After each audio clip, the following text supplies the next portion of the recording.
tem jogador que na hora no momento do jogo grande, no momento que o cara tem que brilhar, tem que chamar a responsabilidade, quem que vai chamar a responsabilidade? O Tapia vai chamar a responsabilidade?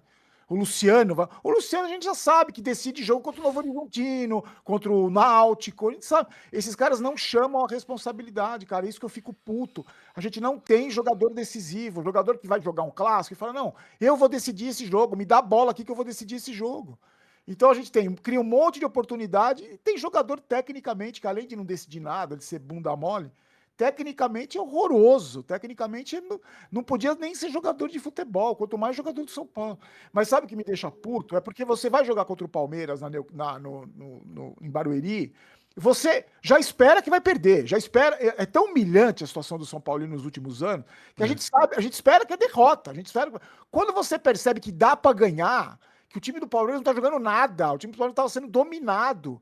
E aí você toma os gols que tem um goleiro medíocre, um goleiro horroroso. Quando você tem um sistema defensivo podre, que toma gol todo jogo, porque o treinador também é fraco, também não monta um sistema defensivo bom. Então, quando você vê isso, você fica mais revoltado ainda. Porque não é um time, o Palmeiras não é um time espetacular, um time que tá massacrando.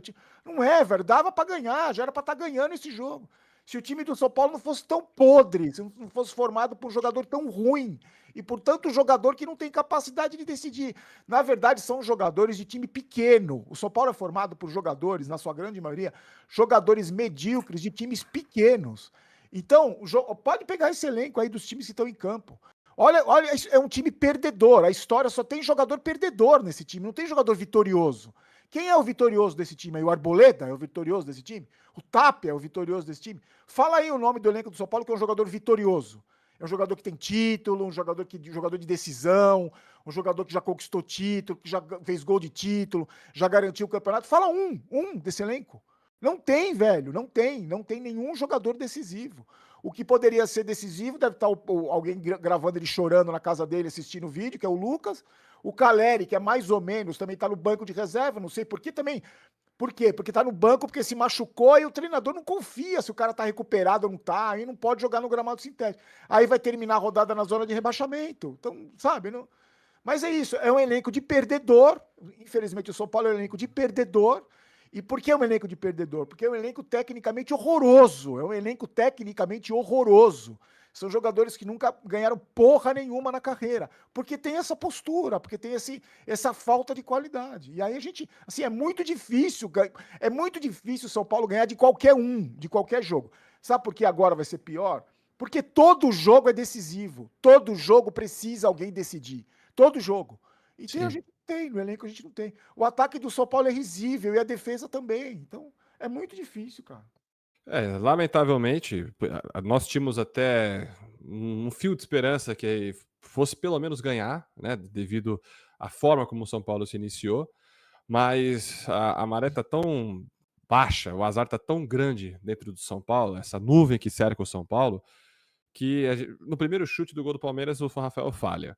De uma maneira milagrosa, o Carlos Miguel também falha e o São Paulo busca o empate com o Bobadilha, que também foi o que iniciou o erro que surgiu o gol do Palmeiras. E a gente percebe nitidamente que elenco mal montado não tem milagre que faça. Pode trazer o Guardiola, faz um milagre, traz o Guardiola para São Paulo. Quero ver se ele faz esse É. time jogar. Imagina você olhar no banco e você ver Tapia como opção. Aí você pensa, pô, agora o Caleri voltou, o Caleri vai lá e também erra um gol, cara a cara com o Carlos Miguel. Então você fica essa opção e você fala, caramba, aonde fui me meter? Porque o São Paulo, você não tem um jogador decisivo. Você não tem aquele cara que, pô, joga a bola em mim, assume responsabilidade, deixa que eu resolvo. Nem sequer numa entrevista os figuras aparecem, né? Coloca Rafael para dar entrevista. O cara que falhou foi lá dar entrevista. A gente não tem aquele cara que dá resposta por torcedor.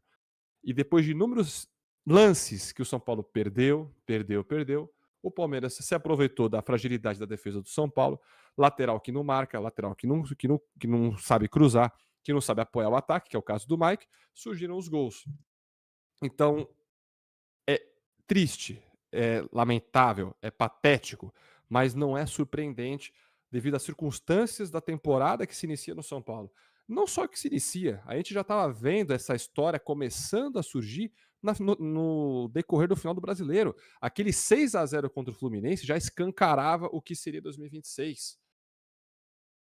é um time que praticamente como a gente assiste, espera, é um time que espera derrota, tanto que nós estávamos falando, pô, tem mais um clássico contra o Santos, já estamos pensando em derrota, o próprio Barolão não acredita sequer numa vitória do São Paulo, talvez no máximo ali um empate contra o Primavera, que é um time sem divisão, e é duro a gente falar essas coisas. Estamos falando de um São Paulo, de uma história riquíssima, que até agora não tem esse fantasma, essa mancha de rebaixamento na sua história, mas do jeito que as coisas estão caminhando, tanto em bastidores quanto dentro de campo, parece que 2026 está sendo o ano que vamos ter, infelizmente, essa triste história.